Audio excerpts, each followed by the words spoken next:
This is powered by Meltwater.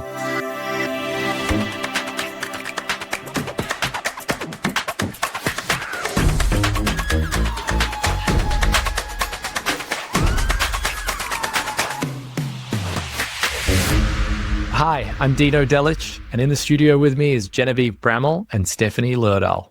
I'm Jen, and I'm the head of PR in News Corp Australia. Hey, I'm Stephanie Lerdahl. I lead comms for Morningstar, which is an investment research firm. For a bit of context, I've asked Genevieve and Stephanie to join me as my co-hosts. They're two communications professionals at different stages of their career, and I know they're going to learn a lot about themselves from these industry experts I'm putting in front of them, because I have an underlying motive. This is part podcast, part experiment, and part comms bootcamp. This is earning your seat. We're at the final leg of the season, and for the last episode, we have invited Philippe Barillon, a strategic advisor who served as an executive director in pharmaceutical companies like Novartis and Takeda. Philippe proved to be the perfect season-ender guest. He gave us expert advice on topics we've covered in the last 10 episodes, everything from data-driven comms strategies to reputation management. People will come to me or my team and say, I want data. But actually what they need is guidance. But there are 4 steps between data and guidance. Philippe breaks down those 4 steps for us and gives us a technical methodology for making insights-driven decisions in comms. And perhaps more than any episode we've done, this is filled with a fair amount of debate.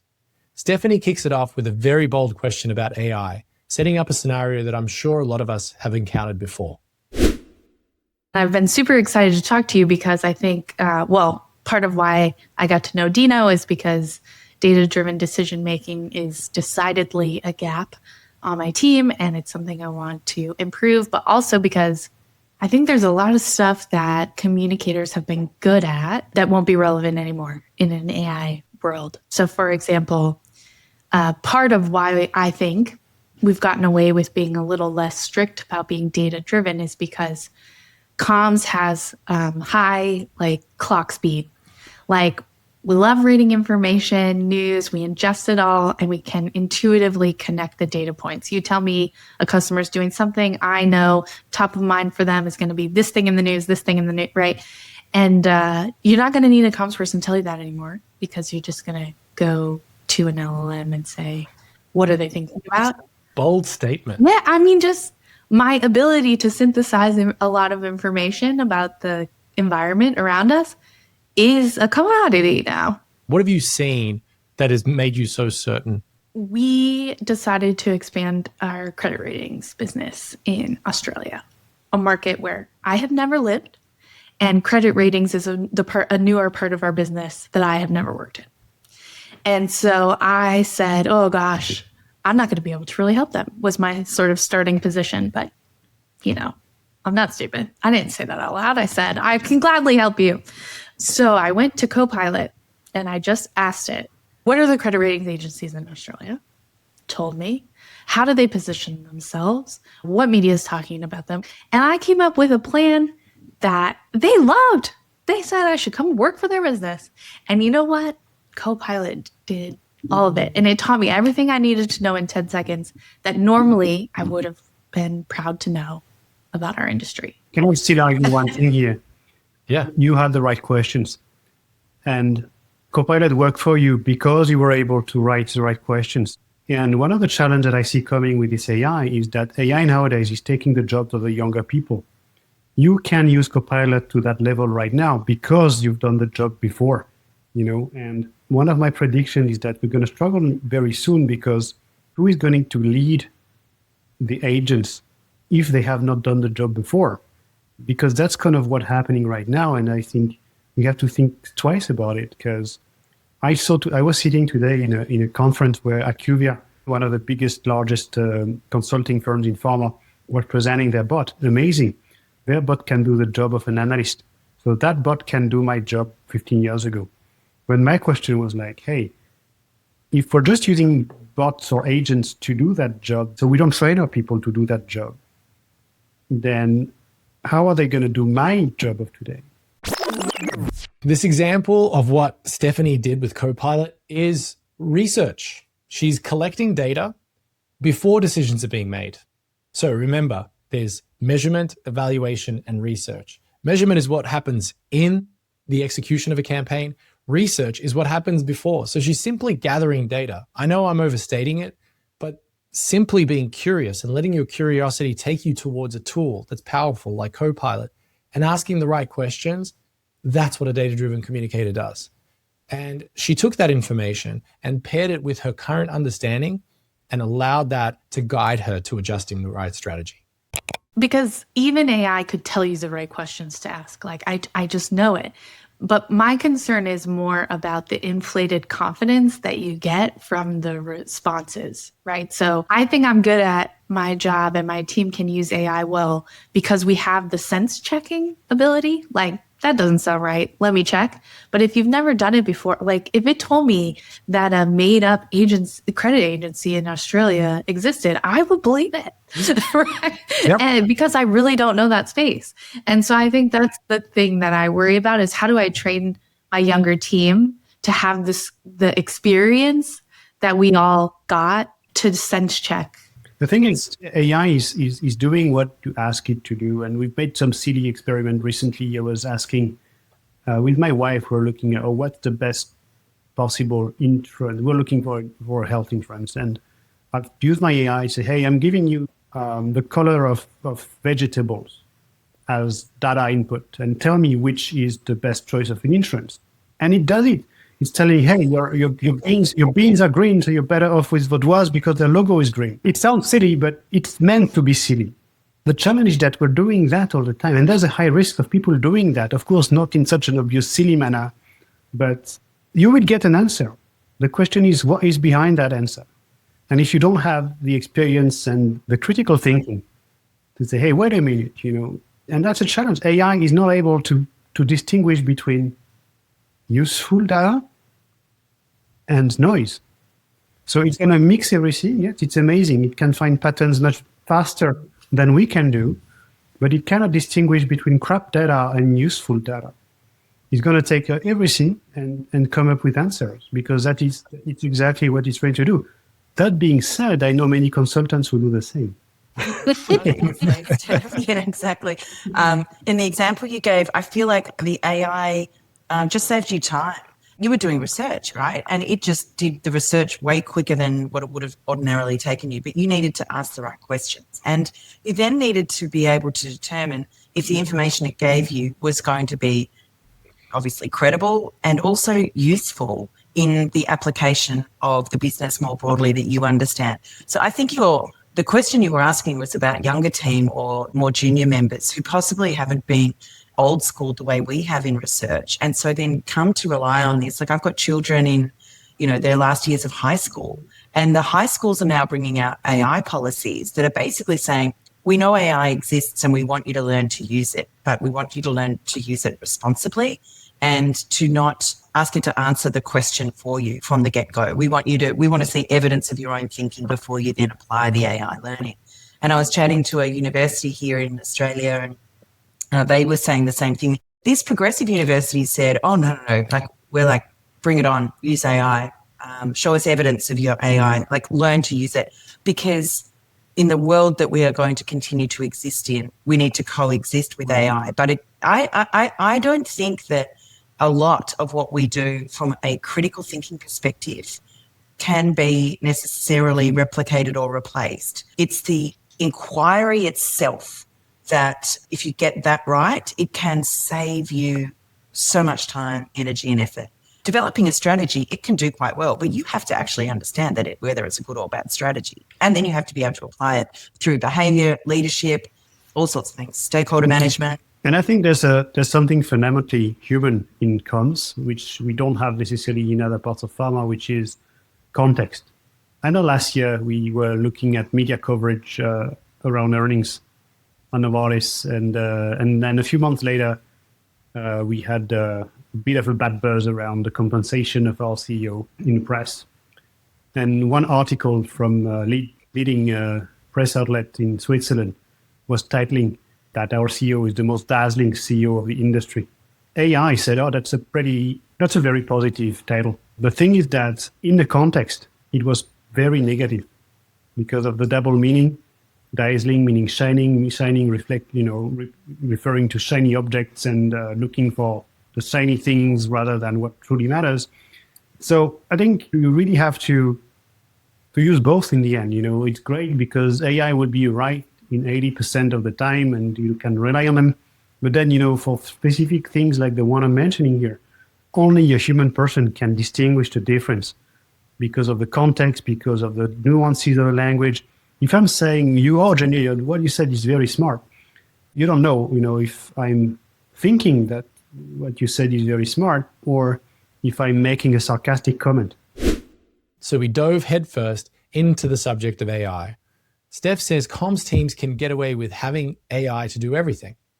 But Philippe and Jen counter that with the fact that it was Steph's questions and prompts, her experience and intuition, that actually led her to success. And isn't that the thread that ties all the episodes we've had thus far? AI saves time by automating tedious tasks, but it can only exist and thrive in the right hands, in the right context.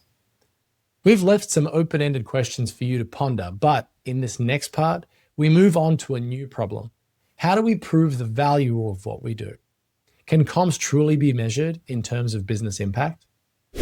So in some respects, we have to not bypass the basics, the foundation. What are the missing foundational skills, or what's the biggest gap that you see in terms of data-driven strategies and comms? When I started engaging with people in comms, I was always facing the same answer, which is, we can't measure the outcome of what we do because it's too far away, too disconnected from the day-to-day activity. And then I said, okay, what is your objective? And the first time they say, I want to have positive press coverage. Okay, but what for? Why do you think that you want positive coverage for? Let's take somebody in financial comms. They say, because I want the analyst and the investors to have a positive opinion about who we are and what we do. Okay, what and then you keep asking those questions and say, ultimately you realize that what they want to see is an increase in share price, in stock price when we have good news. And what they don't want to see is a steep decrease whenever we have not so good news, right? So what you want to build is trust, right? That people are with you, whether in the good weather or in the tempered weather. So you can link that, but it's not something that they spontaneously come up with. You have to guide them through and ask a question to get to that final answer. But do you think you can credibly make that link? I could easily say, look, good press coverage and our share price went up, but there's many more things than our media coverage that contributed to whether our stock price went up. Yeah, of course. It's not just the press release itself, right? It is also the content. If you have good financial results, then obviously you expect some uptake, So I'm not saying that it all comes from the communication, but it's interesting because we received an award for a project that we run together with Cometric precisely in that regard, where we linked the press release of our company, but also 10 other competitors. We looked at the resulting press coverage and the reaction of the market. And there were clear correlations. So we saw that in that case, companies that were communicating, that had a much more focused communication, were able to better a lot more their positive news and tended to suffer less from the bad news. Whereas companies who tried to have too many talking points tended to just, have highs and lows or no market reaction because the market was getting confused by, too much. So yes, it's not about saying that's the quantified or measure the return on communication. It's more about guiding the right decision and the right choices. In that case, we told our comms teams, these are the 3 things that your investors want to hear. This is where your communication should be focused. Anything else is noise. At best, you're going to dilute your message, or worse, you're going to get questions that you don't want to have. What drove that study? Why did you guys do that? In that case, it was just a silly idea that came in my mind because I wanted to make that point. So I said, look, I'm going to use my budget. I'm going to prove. Good for you. Because that's a big swing. I mean, Commetric is a partner of ours. I know Maya very well. She and I spoke a lot about things like this. I know she's passionate about research. And I think there is a shortage in the communication space of research like this, because these are the questions that people always ask us, which is, what is the best way to make an announcement? And people would say, well, I'll pay you a lot of money if you can give me an AI tool that I can feed it under embargo, under protection, an announcement that I need to make tomorrow, that my CEO got arrested, or that so-and-so is stepping down, or so-and-so is no longer involved. What's the best way to do that? And really the only way, this is what I spoke to Maya about for a long time, is all predictions are based on historical data. Weather forecasts are trusted and relied upon because there's just so much data. So one particular cell or system being an impact to a storm coming through, no, it's a combination of things, but it's all based on the probabilities of how many of these patterns have happened in the past. And that means it's more like, that's why there's a 65% chance of rain tomorrow, something like that. But you know, I mean, you're in comms, right? So you know the power of stories. You know, we now live in a world where people believe that by driving their car, they might be creating an earthquake on the other side of the planet. I mean, this is nuts. This is nonsense. But this is what many people believe, right? I'm not saying that people who believe that are silly, but this is what the media is repeating over and over and over again. You know, yes, of course, you know, we know that, you know, by definition, you know, the CO2 emissions, etc., are bad for the climate. Okay.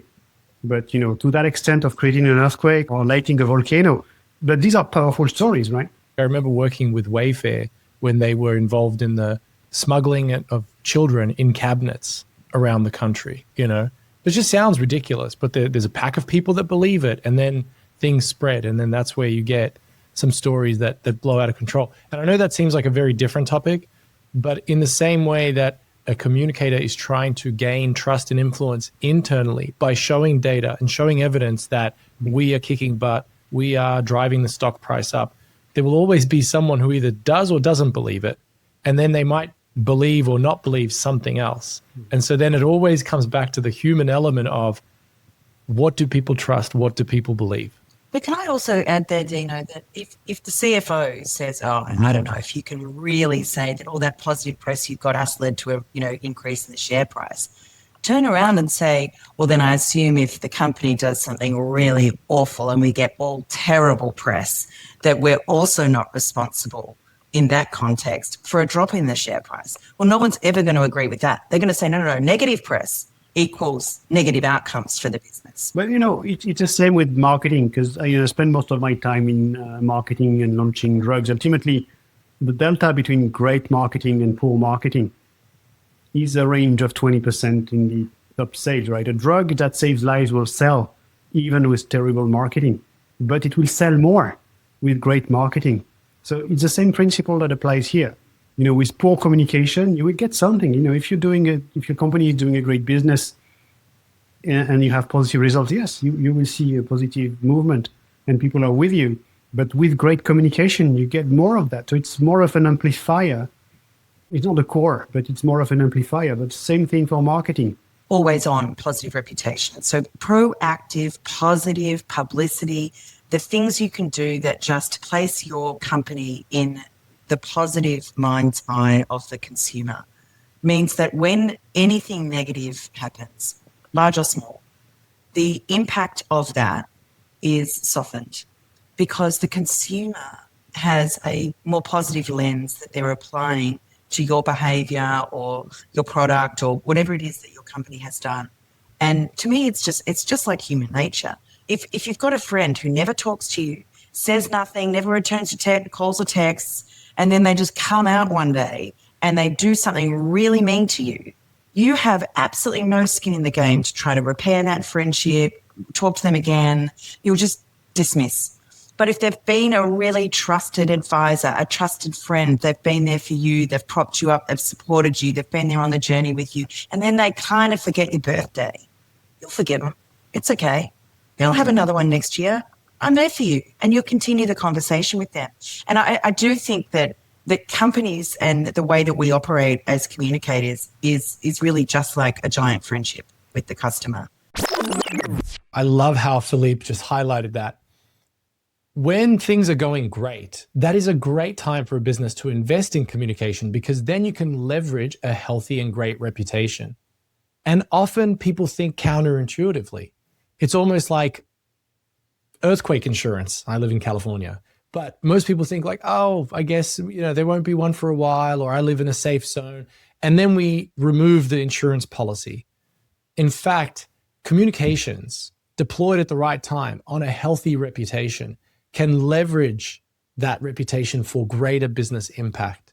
So don't underestimate the impact that comms can have, because it's not just there to fix a crisis or a broken reputation.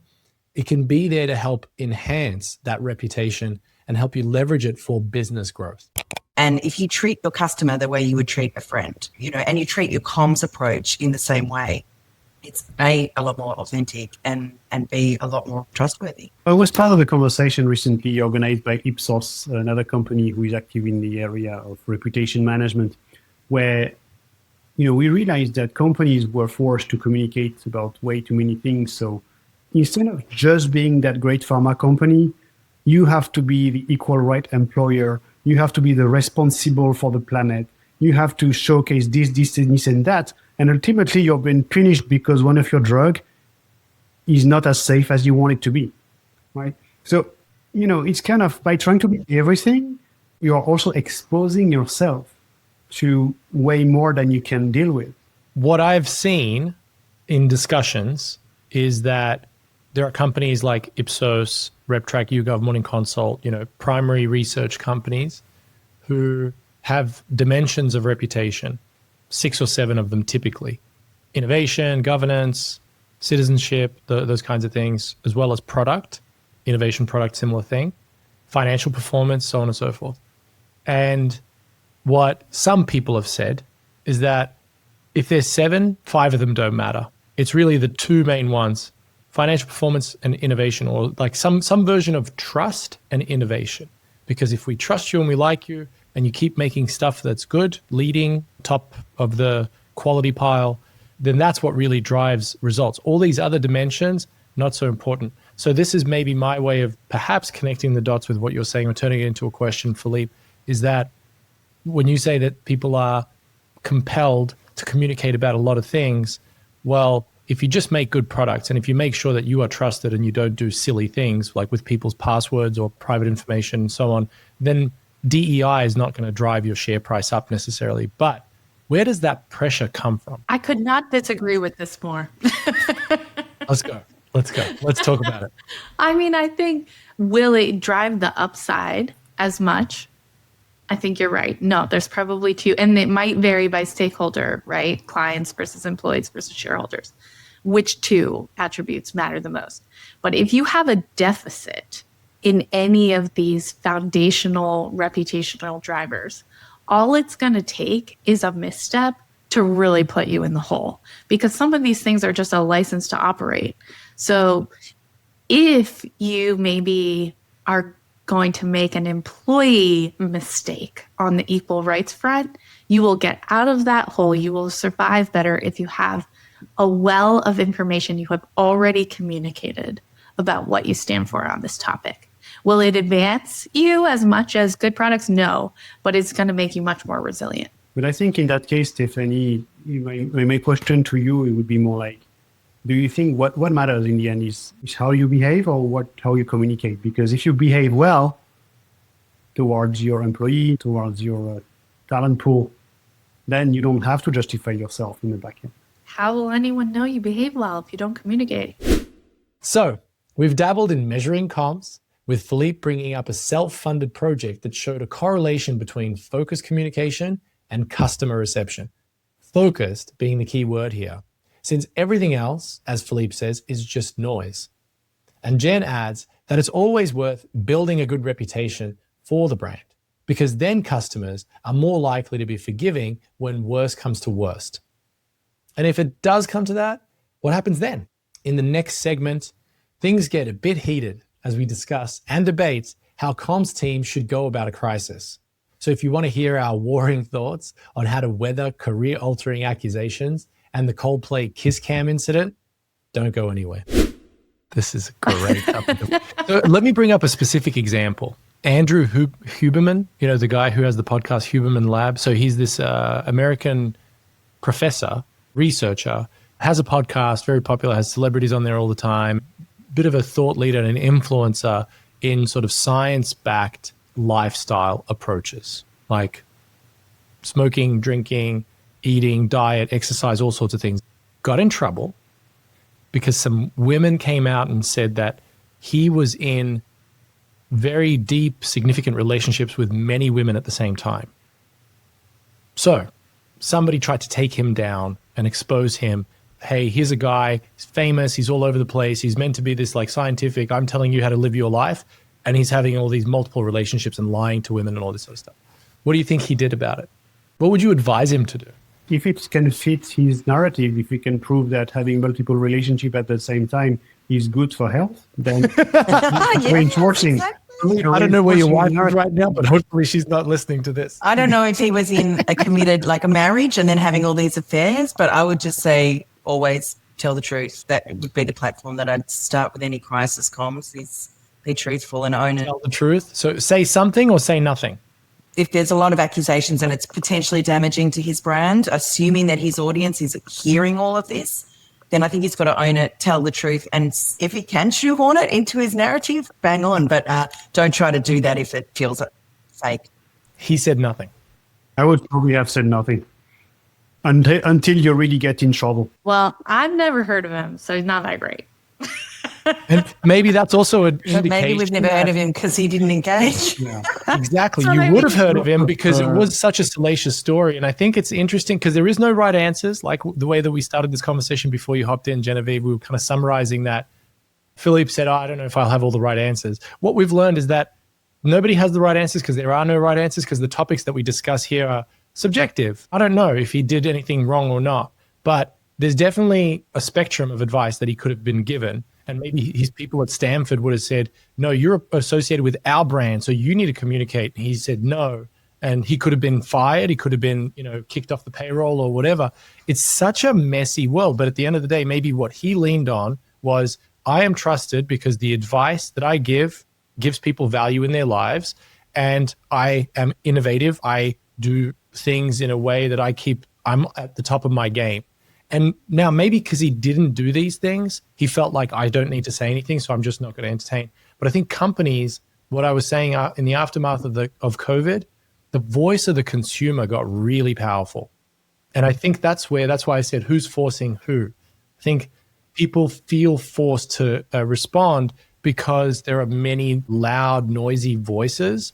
And it's like, well, we got to say something. And then when you say, I'm innocent, the media then just like, oh, look, they're saying that, and then it just gets out of control. I always come back to that Coldplay example from the concert with the two executives. I'm in Australia, so I'd never heard of that company. To me, I think that they were probably just going about their business, and suddenly they're thrust into the spotlight for all the wrong reasons, and possibly had a corporate communications team that really was just writing press releases and working with the market and never really having to think about some major HR issue.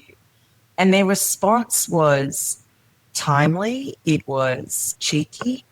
It was, I thought, really quite Talking about brilliant. the Gwyneth Paltrow collaboration? Yeah.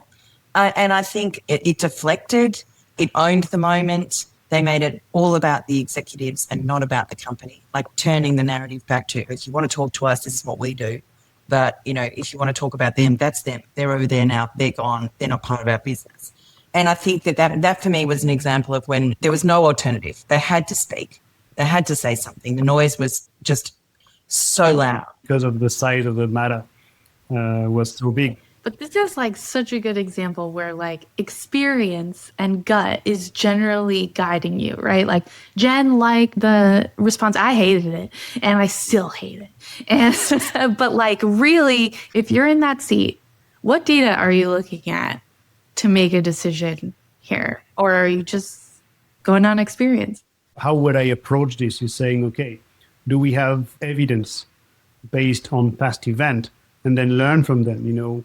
What I mean is looking for similar events. So, if you're lucky, you have another company or another individual who had that exact same situation and you can learn from it.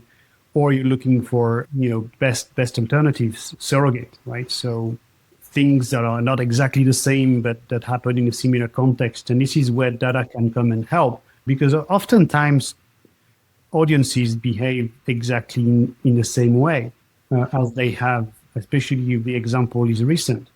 So that's what I would do, looking for alternative. And this is where AI can help, right? Because AI is going to screen the web or your Meltwater database and find those events if they were in the news. Yeah. I think too, with that, in that Coldplay example, rather than the specifics of that example, what they did do was to say, where's the conversation? And it was all online and it was global. I think they realized that they couldn't fight fire with water. They had to fight fire with fire. So they had to do something spectacular on social that would potentially go as viral as the moment itself. And in doing that, it's applying that logic of what does best practice tell us? It says to take the conversation where the conversation's happening and to counter the conversation, if that's the choice that we've already made, to counter the conversation. And so then, to me, that's why it was inspired what they did, because otherwise it would have been a press release in Chicago and no one else would have seen or heard it. I wouldn't have seen or heard that in Melbourne. And my story and my knowledge of that company and that experience would have just been the negative from the very get-go. But they actually reached me here on the other side of the world with their response. Threaded the needle so well. Like that judgment call that they made, like to respond, and they threw more fuel on the fire, but they took the fire in a particular direction, which is, hey, let's talk about our product like this. And it was just somebody just made the right judgment call, which is, again, going back to how we started this conversation with Stephanie saying that she's going to be replaced by AI because she used AI to do the job of, no, you have particular judgment and you used AI to feed your judgment and fuel your decision-making. And someone else, I wonder, did you give them access? Did you say, hey, next time go to Copilot? Because I wonder if they did, would they get the same results? Philippe is saying like, go to, you can use AI to help get former examples. I think in the old world, you would rely on your comms team to know the former examples because we're always on the lookout for crisis. But now you don't need a comms team. You just need AI to tell you what other companies have been through this. Copilot does not do anything on its own. Somebody gonna have to ask the question and write the prompt. Maybe someday it will, but right now, you still need somebody to do the job. The job is different, right? Because maybe before the job was, I need to know this. Now, I need to know which question to ask and I get the answer faster. But somebody is going to still have to, take this present, even if the PowerPoint deck was made by your app, and then go and make the call, because we're still in many companies where people make the decision in the end, right? So there are companies that have no people. You start to have some pure play AI companies where there's no one working for the company, just agents. And those companies would operate differently. But like right now, in the company where I am, decisions, especially the big ones, are made by people. So somebody's going to have to stand behind those decisions. They're not going to purely rely on an AI yet. Oh, absolutely. And in the example that we're talking about, the CEO and the head of HR were taken out of the decision-making equation. So suddenly you're like, who can we rely on in this moment? And someone, I'm assuming it's maybe the chief communications officer or maybe the chief marketing officer. They didn't have one for sure. They sat down and said, hey, listen to us. Now, what happens in that moment? Do we trust them? You're not deciding in that moment to suddenly trust your CCO or your CMO. That's earned over time. Someone in that room said, I trust her. I know her. She makes good decisions. And they don't do that because, she's really good on Copilot. She's shown me she's really good with AI. She's got like all these efficiencies. No, She's built up her reputation as a trusted advisor over time so that in a crisis, when she comes up with a really radical idea and there's no head of HR and no CEO to bounce it off, everyone says, yeah, we're going to go with that. I mean, that example to me is like, it's like crisis comms with a bow wrapped around it. Okay.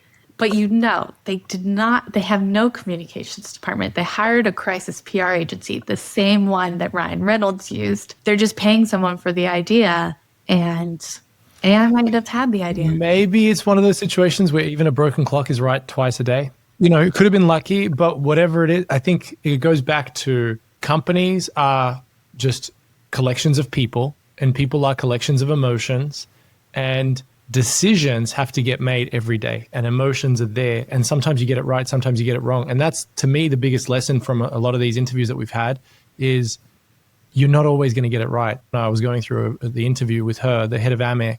We asked her, what are the two most important metrics? And she said, so what, and now what? There's no right answers, but at the end of the day, it's always a combination of art and science, gut and data, and somebody has to make a judgment call, but you're also never going to get it right 100% of the time. Reputation and trust may be built over time, but they're often tested in moments of controversy. As the conversation continued, our attention turned to what happens when comms teams find themselves at the center of a public storm. To stay silent or issue a notes app apology? That is the question. In the age of viral narratives and social media outrage, we argued about what organizations should do. We also went back to the question of AI. Is it enough to turn to AI during sensitive situations, or does real-world experience and instinct trump tech in this case? In other words, is there a science in handling situations like this? At this point, Philippe points to a 4-step methodology any comms team can use when thinking of a database solution. There is still a scientific and a methodological approach that can be taken. And this is the first thing that I did when I started in that journey with corporate affairs, which is people wanted to leapfrog and get to predictive analytics when they didn't even have the right basics in place. And I came up and say, look, guys, you can't predict anything before you know something, right? First step is descriptive analytics. So observe the world, look at the past, track your activities, and just monitor what's happening inside your organization and outside of your organization. That's the first step. But the thing is that if you just do that, you're only getting hindsight, right? You're just looking at the rear mirror, and you can say, oh, 2 hours ago I was there and now I'm here, right? That's all you can say. That doesn't get you to say where you will be tomorrow. The second step, which is super important, is to really understand the why, because until you understand why something happened, then you're not becoming more intelligent. So if you say, oh, I did this and the press reacted like that, okay, why is that, right? That's the second question you need to do, because only then you can get insights, right? First step is descriptive, the second step is diagnostic. And then once you have the insights and you really understand why something happened, what went wrong and what went right, then you can think about becoming predictive, right? Which is look at what might happen in the future based on past results, driving future outcome, right? And then you can start talking about foresight, right? But again, I don't know any of my stakeholders who needs foresight. They all say, oh, I want foresight. But actually what they want is guidance, right? So what I'm doing, or what I'm asking my teams to do in that job is take the foresights and apply prescriptive analytics, which is the 4th step. So that beyond predictive, now I can prescribe you something which provides directions on what to do next. And that's what people did. Like, people will come to me or my team and say, oh, I want data. But actually what they need is guidance. But there are 4 steps between data and guidance. Yeah. Tell me what to do. And then there is a sequence. Exactly. But you can't just say, oh, I want to become predictive until you have those things in place, right? So you need to have the basics. That's the first point. The second point, which I think is super important, and I'm also encouraging the teams around me and come to do more of it, is to better understand their audience. They say, oh yeah, but I know exactly how the chief editor of that outlet is going to react, etc., etc.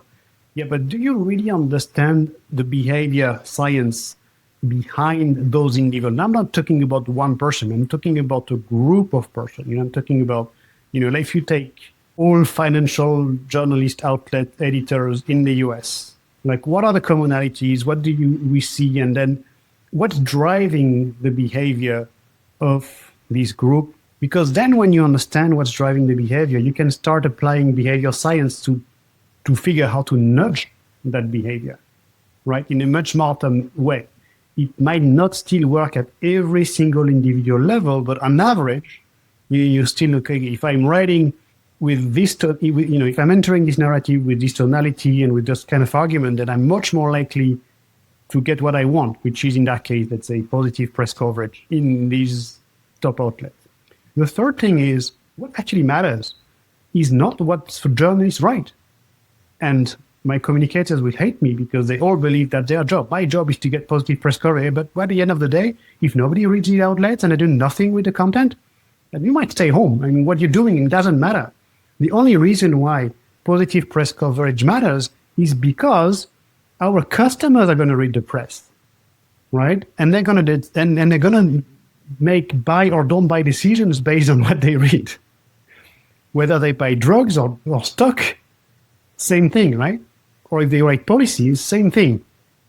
That's why. And that's a link which is missing oftentimes. And I see like people just stop at what they think they can control, which is, I think I can influence that journalist.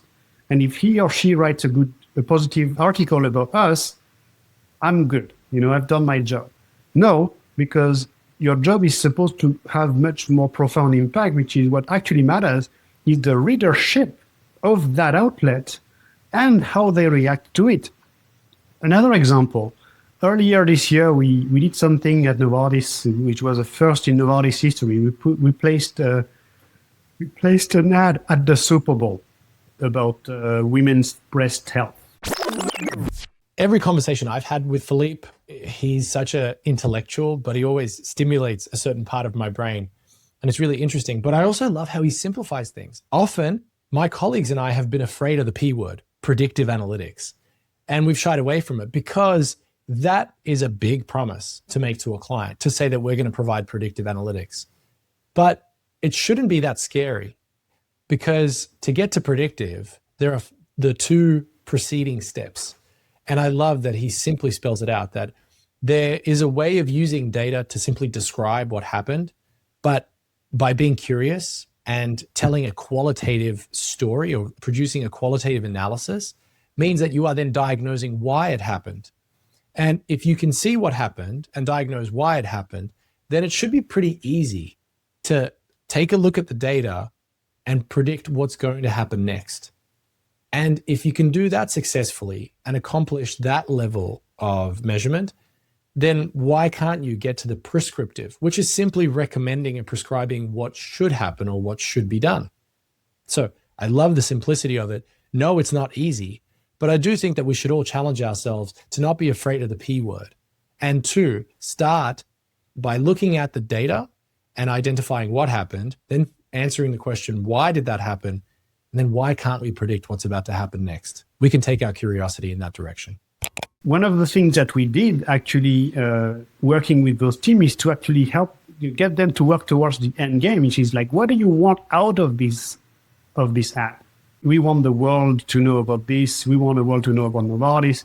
They wanted to see an uptake in women breast screening as a result of that, right? So of course you didn't ask every woman who went and see a doctor, did you come because you saw the Super Bowl ad? But what we decided to do up front is to monitor, because we can buy those data. So we decided to buy those data, the claims data, so the reimbursements claims data related to breast cancer screening. And we saw an uptake on the back end. So, there was nothing else. So very naturally we could say, okay, because of this ad, we were able to see an uptake in women's breast cancer. And then you can do the math and say, and by the way, on average, how much more business did we gain out of that?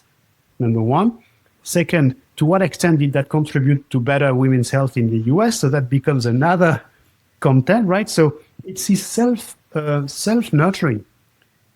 The second thing that also was a big discussion is obviously when we placed those ads, we knew that a specific audience would not like the tonality of the ad. And actually, if you look at the comment on Reddit or these kind of things, they were horrible. They were saying that, oh, Novartis is sexualizing health, etc., etc. And our president of the US said, look, that's fine. We don't stand for those people. So it was also a deliberate act of saying, we Novartis, we are true to our value. We stay true to our value. We want to create a movement towards better women's health. And if some, mostly men don't like it, it's not our problem. Know your audience and also accept that you're not going to please everyone. And all of this was based on clear research with a clear data plan before, during, and after. And I think they even won an award for the ad. So ultimately, yes, we know that some audience didn't like what we put out there, but it doesn't matter because that was not the end game. I unfortunately have to run, but I think this might be my favorite one. Thank you so much, Philippe. What's your takeaway, Stephanie? What do you learn from this? What are you going to take with you? I'm loving the methodology. Descriptive, diagnostic, and then predictive. And then prescriptive, yeah. Yeah, love it. Beautiful. Thank you, Stephanie. I love it when things get technical in the podcast. We've always known how to reach a data-driven solution, but to have it outlined the way Philippe did was really helpful. No wonder Steph says this is her favorite lesson to date. So to summarize, that's descriptive, diagnostic, predictive, and finally, prescriptive. The 4 basic steps that can ultimately guide you to your next step. Steph had to step out at this point, but we couldn't say goodbye without asking Philippe our signature question. Sit tight. Here's what you need. I think we covered a lot of great topics, and I think we covered AI in such an interesting way. And I think we ultimately came back to the same topics that we've covered in other areas, which is to be a trusted advisor is to know the world, to know business, to know communications, to know the media, but to know data. But we always ask one question for every guest, and that is, if you were advising a communicator who's trying to become a trusted advisor, what's the one thing you would suggest to them to do? Learn the language of the business. Learn the language of the business. Say more about that. How does someone learn the language of the business? Learn the financial language and use it when you're talking about your plans and what you want to do, because ultimately what I've seen is that the comms department are not the best funded, at least in our industry, but I've read articles that it's pretty much, universal. It's, in most of the industry, the comms department is one of the poorest. And I think one of the reasons is because they have never made the effort to do the math and to demonstrate or to even estimate the impact of what they're having. And there are 2 things that can be done. One is estimate the value of your brand. So very few companies know the worth of their company name.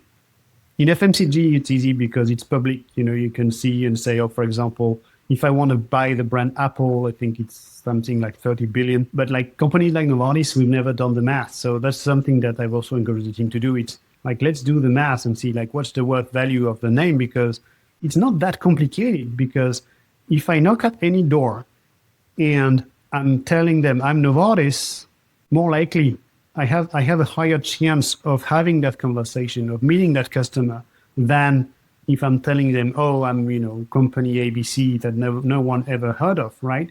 So there are tangible things. The second thing is, as we discussed before, which is try to always make the effort to link the dots. It doesn't mean that you will always be able to quantify the impact of a single activity, but at least you can say, okay, what is the intention here? I'm going to invest 20 million in this ad at the Super Bowl because I'm expecting to reach this many women in the US. Some of them will be diagnosed early and they will be cured, and some of them will get on therapy, right? And that's something that can be quantified. And I think that's something that I would encourage all of them to do, is think about the ultimate objective, not just that piece of comms. I love that. Let me ask you this. This is a question that comes up then.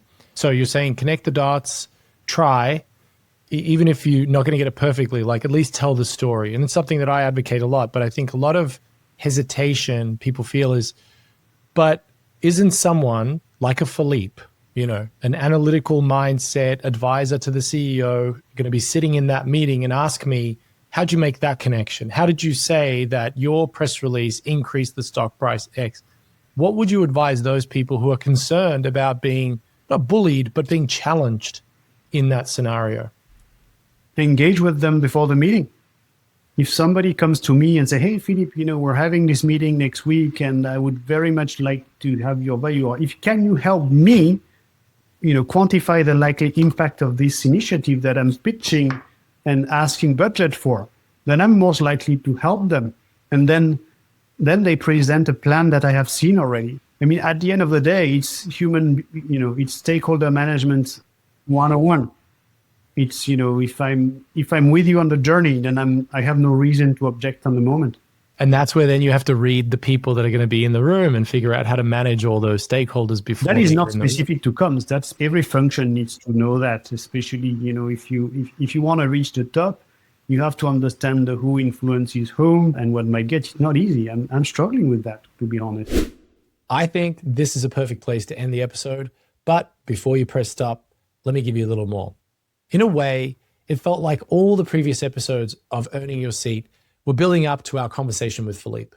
We covered recurring themes like data-driven comms, AI challenges, and reputation management. But more than that, 10 guests in, Steph, Jen, and I could now follow and contend with Philippe's analytical framework. We could also comfortably disagree with one another and bring up opposing points, which is what happened when we discussed the pros and cons of crisis comms earlier. We were debating, in general, what it means to be in comms, and we've come to realize that it is neither art nor science, but rather a healthy mix of both. And whether intentionally or not, a lot of what we discussed recalled previous episodes. For instance, I remembered Becky Edwards from episode 9 when Philippe mentioned he had financially backed his own research, which is what Becky said every comms leader should strive to do. I also thought about Katie James from episode 10 when Philippe, like Katie, pointed to business acumen as one of the biggest gaps among comms teams. I could go on, but the point is, there's a reason we keep circling back to the same themes. But what we hope we've achieved with this podcast /bootcamp /experiment is to give you multiple perspectives from experts across the world, from different backgrounds and points in their careers, to help empower you, upskill you even, as an individual and as a vital component in your organization. Cheers. Earning your seat isn't about passively absorbing, it's about executing. Take a moment and reflect and think about how you can use what you've just learned in this episode to grow, recalibrate, and improve. Thanks for listening. I'm Dino Delich. We'll see you next time on the next episode of Earning Your Seat.